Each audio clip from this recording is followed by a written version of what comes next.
I've always asked myself if the rich have a secret of wealth that's hidden from us. And in this video, you'll discover the 3 steps only known by a minority of the population to reach success.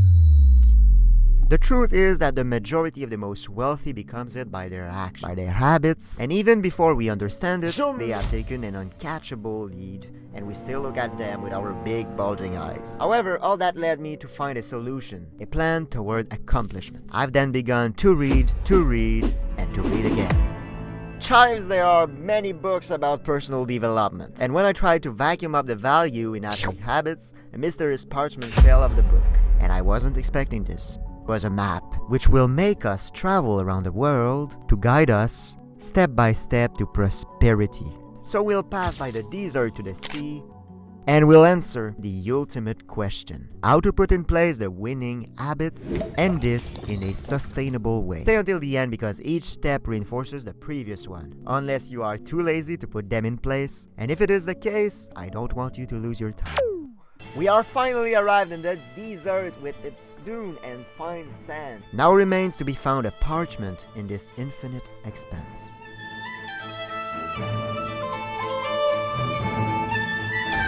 Arriving, I learned that about 1/3 of the Earth's surface is covered of deserts. And a bit like us trying to get by in the jungle being life, the biodiversity here has adapted to the harsh conditions of deserts. I finally found something! Let's go take a look. And it was indeed the manuscript. The process of creating a winning habit is constituted of 4 parts. And the first step concerns the signal. We'll come back to it right away. First, in order to succeed, we need to have an objective, a vision of what we want in life, what we want to succeed. Our businesses, our love life, writing a book, losing weight are all excellent examples. Create the portrait of your dream day, of your dream house, nay, of your vehicle. The first step now comes into play.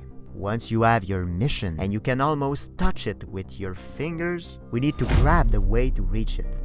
Make the habit obvious. And athletes have perfectly understood. Frequently, as soon as awakening, their sports bottles of water and their shoes are ready to be put on.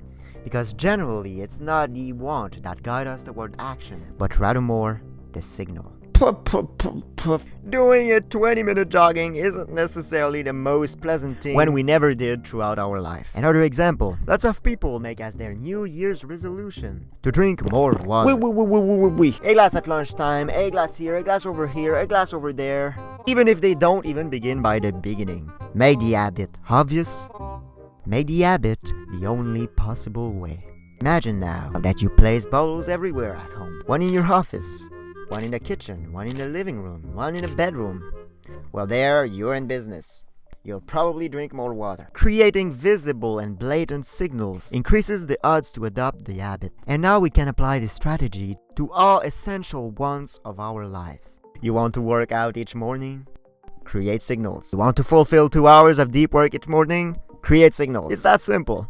And the reason why it is that easy is because we don't need to be conscious to react to a signal. The human body partially works automatically. If you want to stop eating candies, stop doing out in sweet stores, where you're bombarded by candy signals. Spend less time in tempting situations. Every habit is dependent of its context, of the environment.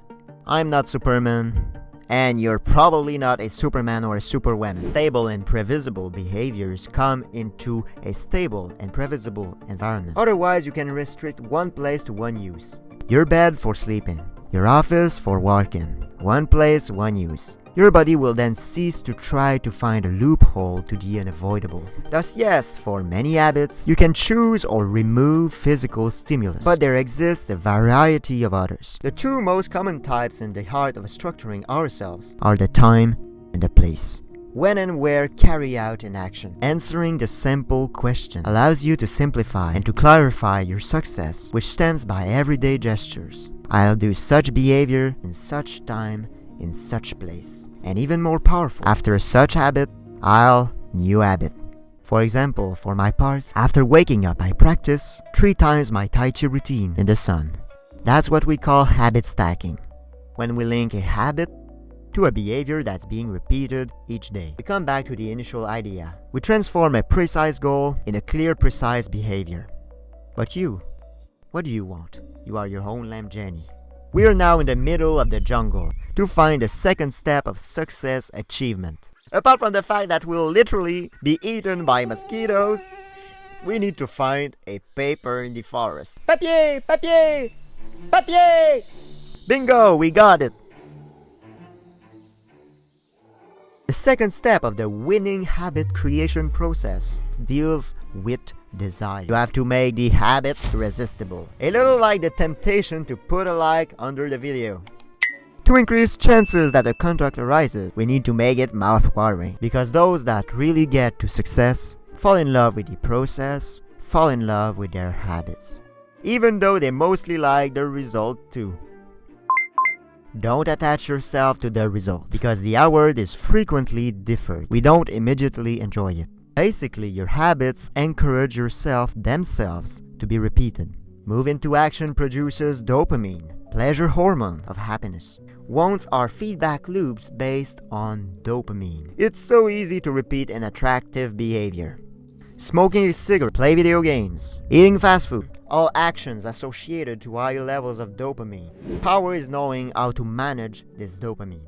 How could we produce some to foster good habits and repel the bad ones? Dopamine is secreted when we experiment and anticipate pleasure.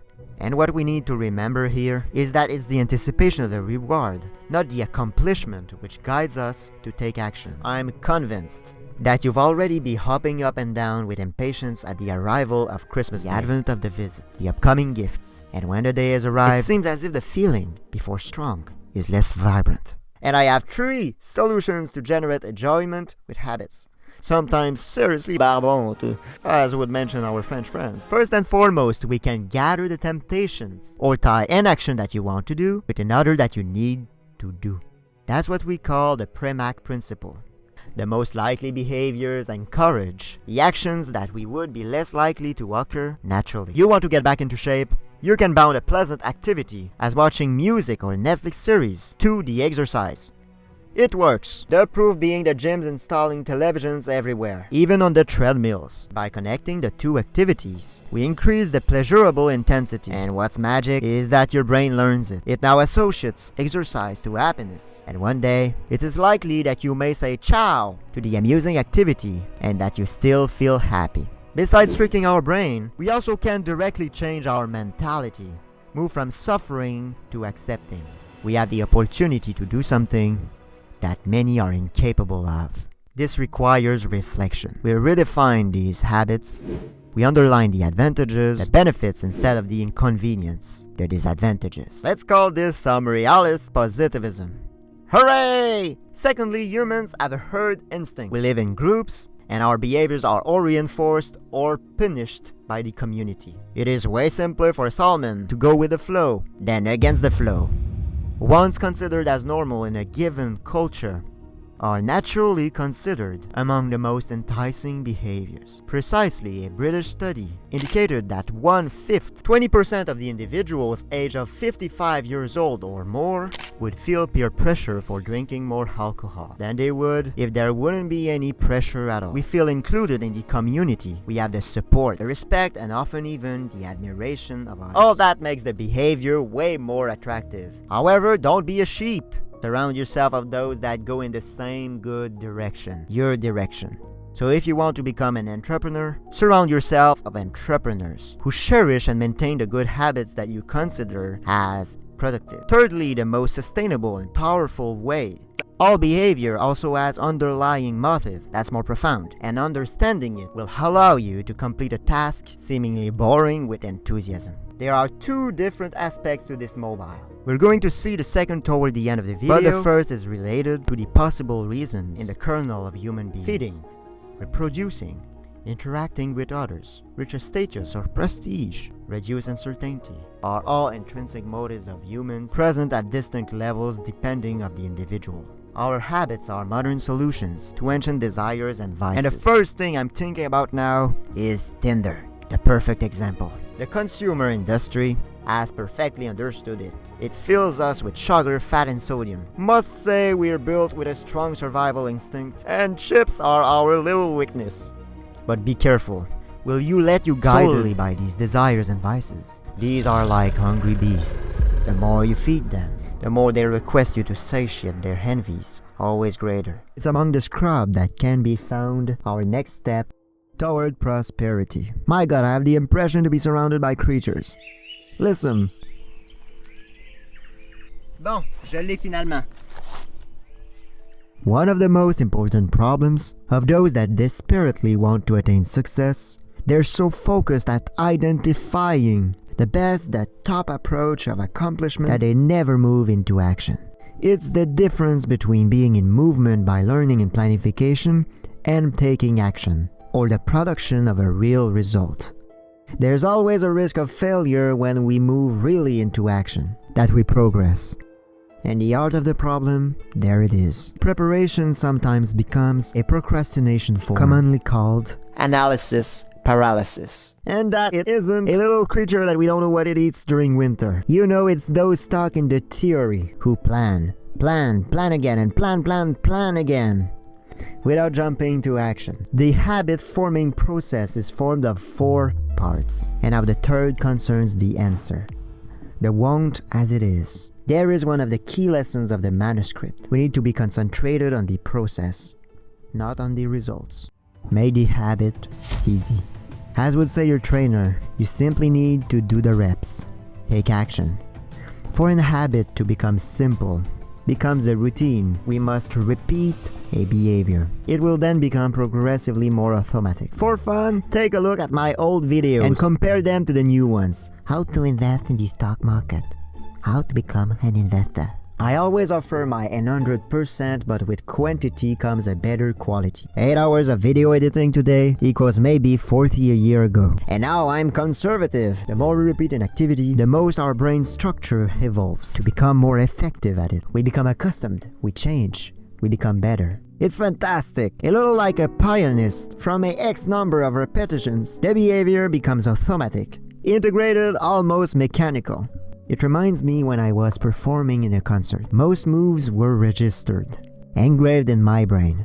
And it could even happen that I go into my thoughts. Simply a want is established by the frequency, by the time. We must not forget that it is normal to see a habit as a difficulty.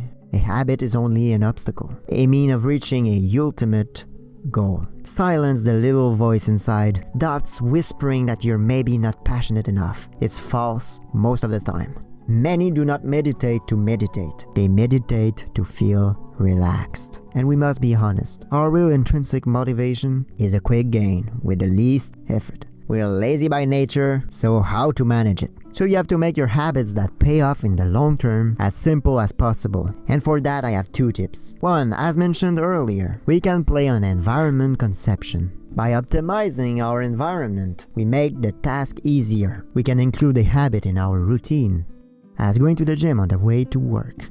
We can reduce or remove friction points to increase our effectiveness. If you want to write a book, not using your computer, full of distractions, can maybe be a good strategy for you. So get out your typewriters. It's as it happens the case of the actual policy of schools in Quebec. Do not get distracted by their cell. Young people won't have access to theirs.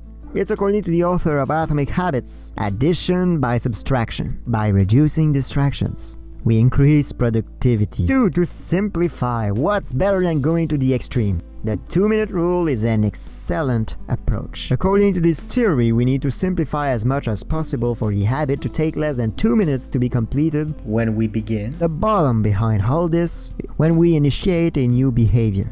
It's way simpler to pursue. We seek to adopt, to integrate a want in our routine, even if it lasts only 2 minutes. Simply, it's an entry toward a more productive way.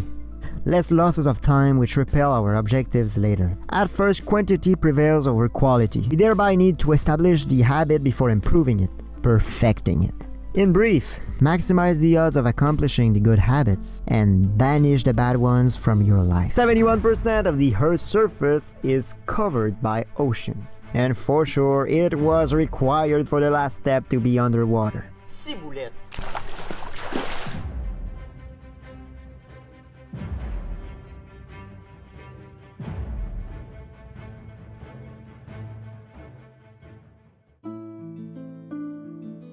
Unfortunately, at the comeback, I've had a surprise.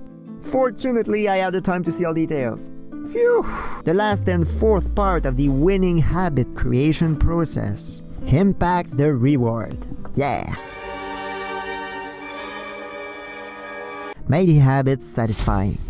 We are more susceptible to repeat a behavior when the experience is enjoyable. Dopamine is addictive. Pleasure teaches to the brain that a behavior is worth to be acquired. As written in Atomic Habits, what's immediately rewarded is repeated. What's immediately punished is avoided. We're therefore looking for an immediate satisfaction. But there is a major problem with good habit gratification. Most of our good choices do not benefit us immediately. We live in an environment of delayed returns. Training one time, yes, will fortify your body a little, but no evident change will occur. Investing doesn't pay off on the short term, but on the long term. However, human nature favors instant gratification as against the long-term one. We value the present more than the future. We prefer the fashion of the moment as the new NFT, the new cryptocurrency, rather than the well-established assets, only to get wealthier over the long term. Another image which will lead you to reflect. The cost of the good habits is in the present. The cost of the bad is in the future. Eating fast food, some good A&W or some KFC, may be satisfying currently, but with excess, consequences are quickly approaching the future. Working hard or training hard may engender short-term suffering, but the benefits arise in the long term. And a human has its defects. We have a propensity to overestimate the possible immediate consequences and underestimate what seems like a distant threat, but that is very likely to happen. Thereby, we need to add a little of immediate fun to these habits that are paying on the long term, and a little of immediate pain to those that aren't helping. In this way, we bend instant gratification to our advantage. Good habits are frequently sacrifices, some means or obstacles before achieving a goal. Here's why we need to let us a chance to persist over time. Okay, so clearly, what can we do to make the end satisfying? Reinforce the habit and immediately reward ourselves. The solution is in books. Again, and not just in a single volume, but in every book on earth. Open one and you'll see in the superior or inferior right corner the dear page numbers. They help us to orient ourselves in the book, but also establish our progress. Making progress is satisfactory, and clear visual indicators foster us, give us a boost to continue. It literally becomes a form of incentive. I don't know you, but often when reading a book, I look at the spine, and the simple fact of checking my progress encourages me to continue my reading, especially for this kind of juggernaut. 900 pages, and this has a double advantage. We focus on the progress rather than on the result. I begun, it can look strange, to put marbles in a glass for each finished stock analysis. In this way, I see my progress tangibly, and I feel pride with each added marble in the coop. Analyzing a stock is reinforced, rather than just the finality, the conclusion and investment decision, frequently confirmed or denied several weeks, months, or years later.